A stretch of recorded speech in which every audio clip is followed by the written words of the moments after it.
Babae pinagbintangang nangangaliwa ang kanyang mister matapos magpahula sa isang fortune teller na nakilala online. Minsan sa loob ng isang relasyon ay hindi maiiwasan ang pagkakaroon ng hindi pagkakaintindihan na maaaring magdulot ng pag-aalala at pagdududa sa karelasyon. Kaya naman may ilan na humihingi ng payo sa pamilya o mga kaibigan. Ngunit sa panahon ngayon, mas laganap na ang pakikipag-usap online. May mga tao na doon na rin lumalapit upang humingi ng love advice. Gaya ng babae sa kwentong ito kung saan inakusahan ang kanyang asawa matapos makipag-usap sa isang manghuhula na kanyang nakilala online. Kung tama kaya ang kanyang hinala sa kanyang asawa, narito ang kwento. Isang hindi kinilalang babae mula sa China ang nagkaroon ng kakaibang karanasang away mag-asawa matapos nitong akusahan ang kanyang asawa na nangangaliwa matapos itong makipag-usap sa isang manghuhula tungkol sa kanilang relasyon ng kanyang asawa. Ayon sa ulat, nakilala umano ng babae ang nasabing manghuhula online at nagbayad ng 500 yuan o nasa humigit kumulang 4,000 pesos para sa naganap na online fortune telling session. Humingi umano ng payo ang babae tungkol sa kanilang relasyon bilang mag-asawa. Ngunit imbis na magandang advice ang kanyang matanggap ay isang mabigat na paratang ang binanggit ng manghuhula. Sinabi umano nito na nakikipagkita ang kanyang asawa sa iba't ibang mga babae at nagpupunta sa mga hotel.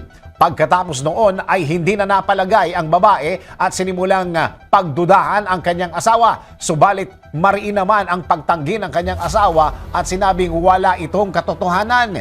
Imbis na paniwalaan ang kanyang asawa ay paulit-ulit niyang inakusahang ito ay ng babae. At dahil dito, hindi na umano nakayanan pa ng lalaki ang nangyayari sa kanila araw-araw. Wala nang nagawa ang lalaki kundi lumapit na sa mga otoridad at doon na niya inireport sa mga pulis ang paulit-ulit na akusasyon ng kanyang asawa upang linawin ang bintang nito at ipagtanggol ang sarili. Dahil dito, nakialam na rin ang mga pulis sa kanilang relasyon at sinimulang payuhan ang babae na huwag basta-basta maniniwala sa anumang hula lalo na at wala naman itong sapat na ebidensya. Sa huli, pinag-ayos ng mga pulis ang mag-asawa at nangako naman ng babae na hindi na uulitin ang kanyang ginawa at nanumbalik naman umano ang kapayapaan sa kanilang relasyon. Ikaw, madalas mo rin bang paghinalaan ang iyong karelasyon? Mabilis ka rin bang maniwala sa mga sabi-sabi tungkol sa iyong karelasyon o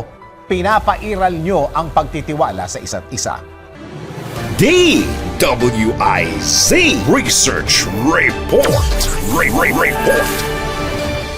Thank you for watching. Tuloy lang ang panonood at pakikinig ng tamang balita sa DWIZ News, DWIZ News FM Regional, DWIZ News TV, Aliw Channel 23, nationwide. Mag-follow, like, subscribe at i-share ang aming mga social media accounts.